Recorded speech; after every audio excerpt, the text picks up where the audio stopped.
നടക്കില്ല നടക്കില്ല, പേടി എനിക്കില്ല.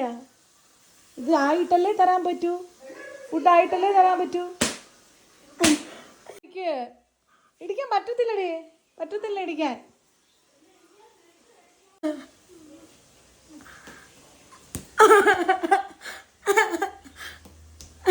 നന്ദന്റെ മുതുകിൽ നന്ദന്റെ മുതുകിൽ നന്ദന്റെ പോക്കറ്റിൽ ആയിരം പോരാ.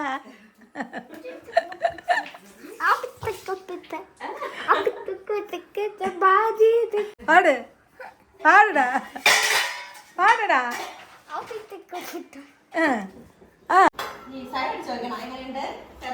എല്ലാരും നോക്കാം എങ്ങനെയുണ്ട് ബിരിയാണിയുടെ ടേസ്റ്റ്. സേരക്ക് ഇഷ്ടപ്പെട്ടാ? സേരയുടെ കണ്ണുനീര് വന്നിരിക്കുന്നല്ലോ.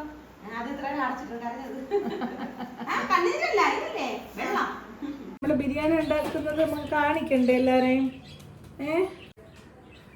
എനിക്ക് നിൽക്കാൻ എനിക്ക് വയ്യ, എന്നാലും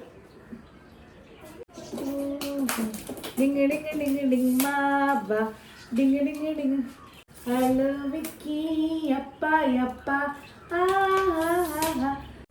ഹലോ വിക്കി അപ്പ അപ്പ സരിഗമപ.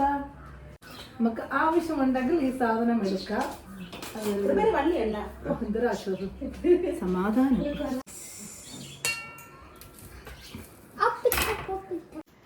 നമ്മളിന്ന് എന്ത് ചെയ്യാൻ പോവാ?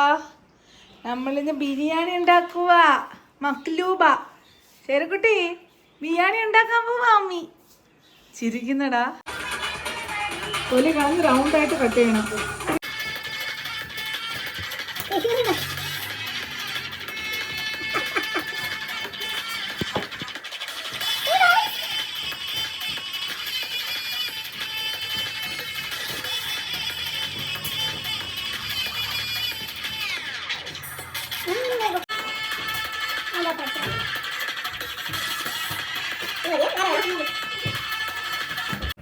നമ്മുടെ കയ്യിൽ ബട്ടർ ഇല്ലേ, പക്ഷെ ബട്ടറിലല്ലോ ഒലിവ് ഓയിൽ ഇല്ല, സൺഫ്ലവർ ഓയിൽ ഇല്ല.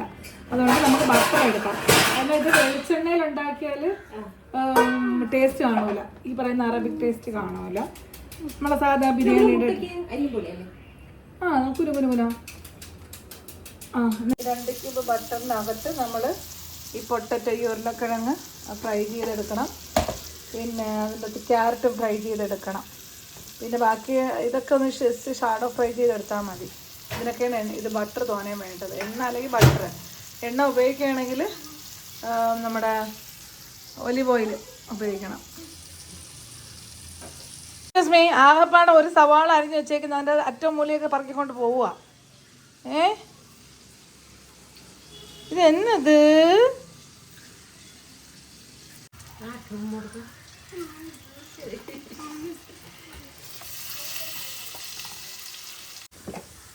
പച്ചമുളക് ചതച്ചത്, വെളുത്തുള്ളി ചതച്ചത്. ഇതിനകത്ത് ഇഞ്ചി ഇടത്തില്ല. Almost fry. ഇതിൻ്റെ മണം ഭയങ്കര മണം തന്നെ അല്ലേ? അതുകൊണ്ടാണ് ഇവിടെ ബഹളം വയ്ക്കുന്നത്. ഇതിപ്പോൾ തിന്നാൻ പറ്റുന്നതല്ല. എക്സ്ക്യൂസ് മീസ്, രണ്ടുപേരും മനസ്സിലാക്കിയത് തിന്നാനുള്ളതല്ല. ഇപ്പം നമ്മൾ ക്യാരറ്റും ക്യാപ്സിക്കും ഒക്കെ വറുത്ത ശേഷം കുറച്ച് സവാളയും കൂടി ഇട്ട് ഇതിനകത്ത് അങ്ങോട്ടും ഇങ്ങോട്ടും മറിച്ച് ഷാഡോ ഫ്രൈ ചെയ്ത ശേഷം ഇതിനകത്താണ് ചിക്കൻ വേവിച്ചെടുക്കുന്നത്. അപ്പിത്താനും കപ്പിത്താനും കൂടെ ഒന്ന് പോകണം. കപ്പിത്ത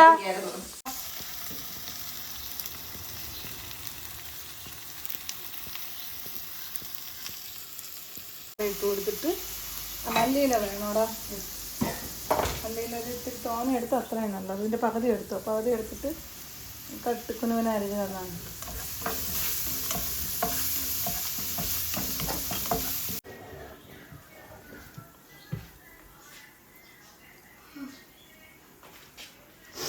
എത്രാമത്തെ റൗണ്ട് എടാ?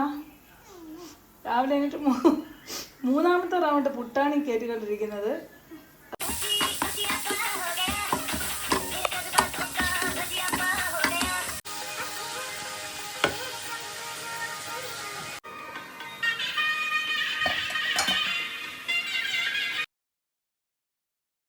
അപ്പോൾ നമുക്കിനി ചോറ് വേവിച്ചെടുക്കാനുണ്ട്. ചോറ് വേവിച്ചെടുക്കുന്നതിന് നേരത്തെ ചിക്കൻ നമ്മൾ ബാക്കി വെച്ചിരുന്ന ഗ്രേവി ഉണ്ടല്ലോ, ചിക്കൻ വേവിച്ചിട്ട് ആ ഗ്രേവിയുടെ അകത്ത് ആവശ്യത്തിന് വെള്ളമൊക്കെ ഒഴിച്ചിട്ട് അതിൽ കുറച്ച് ലെമൺ ജ്യൂസ് ഒഴിച്ച് ഉപ്പൊക്കെ ആവശ്യത്തിനുണ്ടോ എന്ന് നോക്കി റൈസ് ഇട്ട് കൊടുത്ത് വേവിച്ച ശേഷം ഇങ്ങനെ വേണമെങ്കിൽ നിങ്ങൾക്ക് ദം ചെയ്യാം. അതല്ലാന്നുണ്ടെങ്കിൽ വേറൊരു പാത്രത്തിനകത്ത് ബട്ടർ തേച്ചിട്ട് ഈ നേരത്തെ ഫ്രൈ ചെയ്ത് വെച്ചിരുന്ന വെജിറ്റബിൾസൊക്കെ ആഡ് ചെയ്തിട്ട് ചിക്കനൊക്കെ ഇട്ടിട്ട് അതിന് മുകളിൽ ചോറ് സെറ്റാക്കിയിട്ട് വീണ്ടും കുറച്ച് ബട്ടറൊക്കെ ഒഴിച്ചിട്ട് നമുക്ക് ചോറ് സെറ്റ് ചെയ്തെടുക്കാം. വീഡിയോ ഇഷ്ടപ്പെട്ടാൽ ലൈക്ക് ചെയ്യാനും ഷെയർ ചെയ്യാനും കമൻറ്റ് ചെയ്യാനും മറക്കണ്ട. ചാനൽ സബ്സ്ക്രൈബ് ചെയ്യാത്തവരുണ്ടെങ്കിൽ പ്ലീസ് സബ്സ്ക്രൈബ് മൈ ചാനൽ. അടുത്ത വീഡിയോയിൽ കാണുമ്പോഴേക്കും ടേക്ക് കെയർ, ബൈ.